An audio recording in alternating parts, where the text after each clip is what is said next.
It was a terrible night for poor people, for the middle class, for seniors who rely on Social Security, for our allies in Ukraine, for NATO, for the truth and democracy and decency.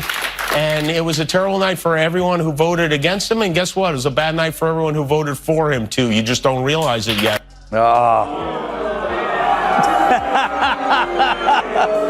You know what? If I ever cry on TV, it'll be because Maroon 5 put out a new song. But that's it. You big. When Joe Rogan and Greg Gutfeld teamed up, Jimmy Kimmel didn't just get roasted. He got completely torn apart in a tag team takedown that no one saw coming. Rogan went straight after what he called Kimmel's Hollywood hypocrisy, while Gutfeld broke down his late-night legacy piece by piece.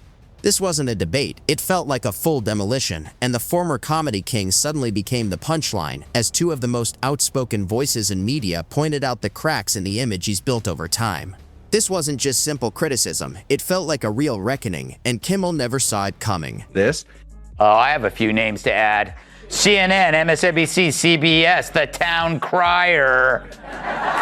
All outlets ignoring Biden's revolving door of gaffes. His constant forgetfulness, weird rambling speeches being let off stage. All the while you told us there's nothing to see here. Jimmy Kimmel used to have an edge, not in a dangerous way, but in that unpredictable, say-anything style that made him genuinely funny.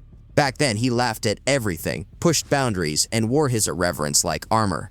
But somewhere along the way, that edge faded, the suits got sharper, and the jokes started to sound like they'd been carefully approved first. Now enter Joe Rogan and Greg Gutfeld, two voices from completely different sides of the late-night world. One speaks from a raw, no-filter podcast setup, often with a drink nearby, while the other takes shots at the system every night with a grin, delivering punchlines like it's second nature. Had a real problem with Elon from the beginning of this thing, but it's like he's in this leftist thought bubble. He is in the most leftist thought bubble available, which is Hollywood. And, and I think also, he famously, there's some videos of him in blackface, and those came out, and he had apologized for them, and I think he took that hit and, really doubled down the other direction. I mean, that's just speculation, but neither of them is exactly trying to fit in at Hollywood cocktail parties. So when they both took aim at Jimmy Kimmel, it didn't feel like simple criticism, it felt more like a full breakdown. Rogan, known for being brutally honest and quick to call out nonsense, didn't hold back. To him, Kimmel represents what happens when comedians stop focusing on being funny and start acting like moral lecturers.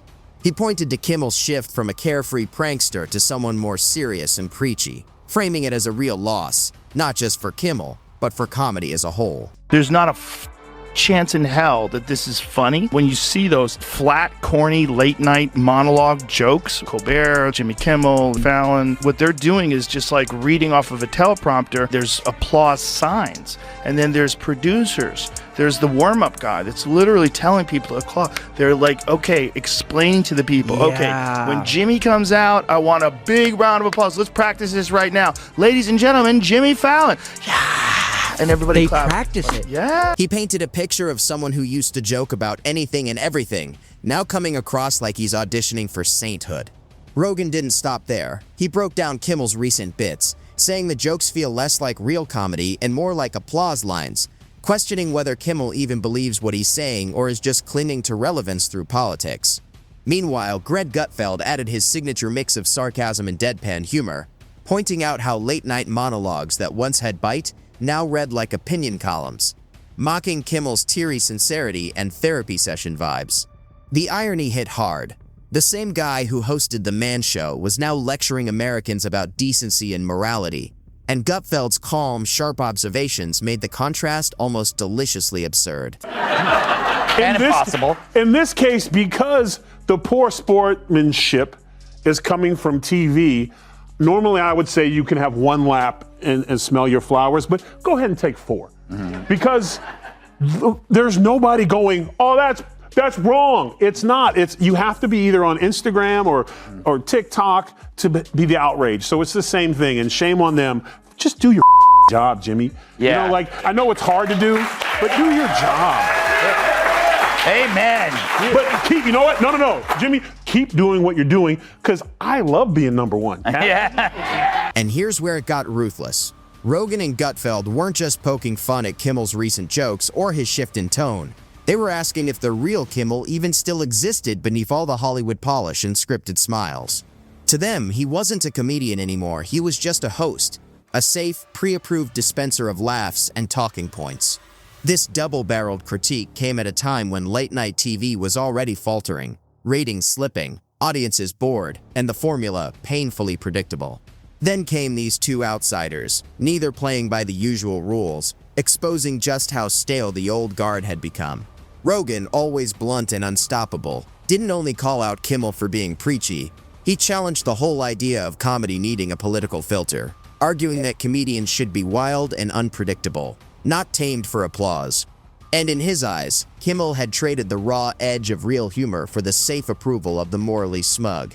Gutfeld, naturally, had the evidence to back it all up. The killer phrase was at the end when Kimmel said, "You just don't realize it." Because you see, he's smarter than you, and he needs you to know that. And his ego can't bear that there's someone out there more famous and more influential than him.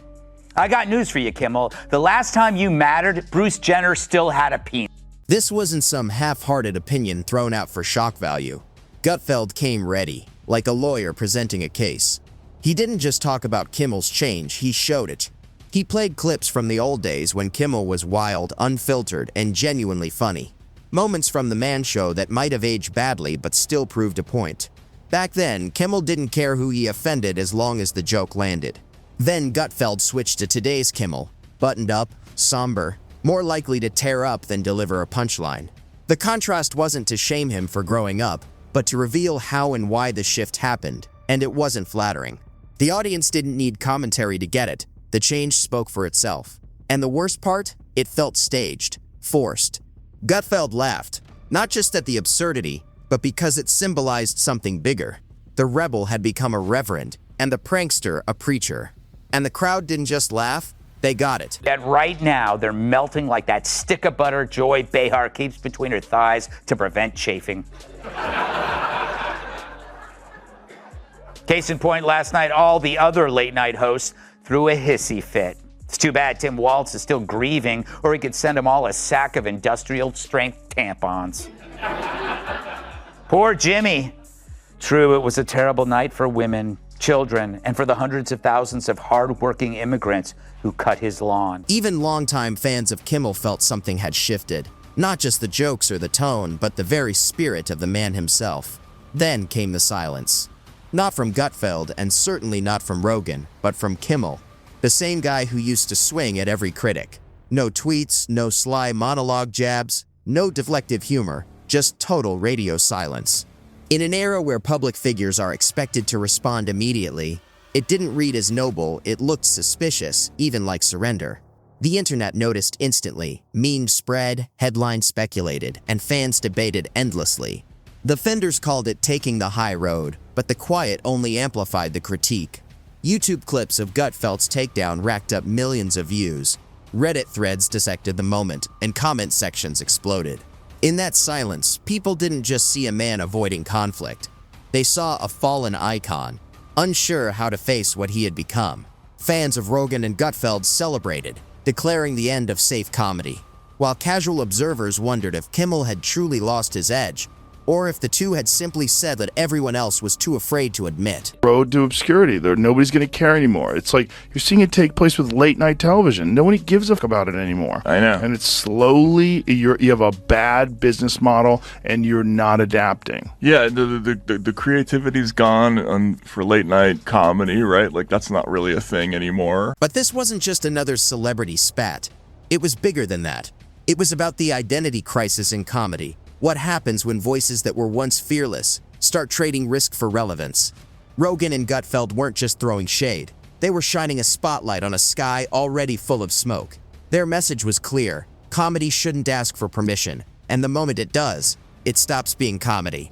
Rogan's fans rallied immediately. They've long seen him as the anti-woke free speech champion.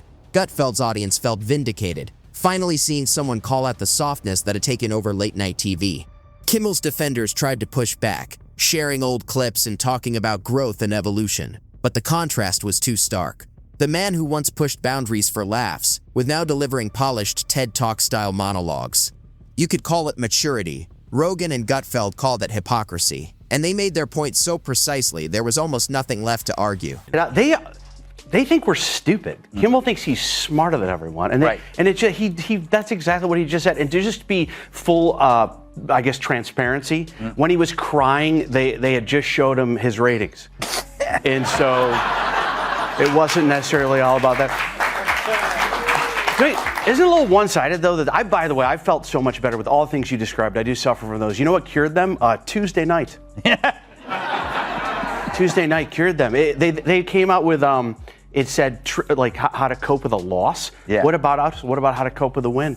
Yeah. What about us? They say deep breathing, and they say have you ever heard name your feelings? And in the world of Rogan and Gutfeld, that's the ultimate betrayal. They didn't just go after Kimmel's jokes, they went after the heart of his comedy, leaving deep marks. Even longtime Kimmel fans began to wonder, maybe they're right. Maybe the Kimmel of today isn't the same fearless guy who laughed at everything and apologized for nothing. Maybe the fire's gone, or maybe it was smothered by too many red carpets, too many virtue signals, and too few real laughs. But this wasn't just about nostalgia. It was a hard look at trajectory, momentum, and authenticity. Kimmel isn't evolving, he's preserving. Carefully curated, polished, and risk-averse, he's coasting on the fumes of a rebellious past while navigating a sanitized present built for network comfort. Meanwhile, Rogan and Gutfeld are out in the wild, machetes in hand, cutting through culture in real time. Their paths are unpredictable, their jokes unfiltered, their presence raw.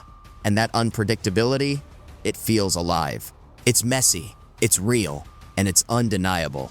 So what did this takedown really reveal? Maybe it wasn't just entertainment gossip at all. Look at Kimmel and Colbert. They're wrecks because they believe the media. And yet, we're fine because we weren't brainwashed. We know the media's job is to lie, to create anxiety out of proportion to the actual threat or no threat at all. Journalists really only need to give you one tip to manage stress, and that's stop paying attention to journalists.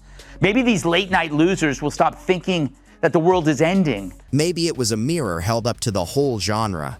Late night, once ruled by misfits and provocateurs, now risks becoming a graveyard of safe jokes and pre-approved laughs. This clash wasn't just personal, it was philosophical. Even a warning, conformity might pay the bills, but it rarely inspires. The moment exposed a harsh truth. In comedy, survival isn't about playing it safe or fitting in. It's about taking risks, provoking thought, and refusing to apologize for hitting nerves. Rogan and Gutfeld aren't perfect. They stumble, overstep, and stir chaos. But they try. They take swings that might land awkwardly, but at least they swing. That edge keeps them alive, raw and unpredictable. Kimmel, on the other hand, has settled into the role of network darling. Smiling, scripted, safe. He's broadcasting from a bunker, not a battlefield. And while safety might please executives and critics, it doesn't spark conversation or shake the room. In today's hyper-reactive media jungle, safe doesn't comfort, it's forgettable. And in comedy, forgettable is lethal.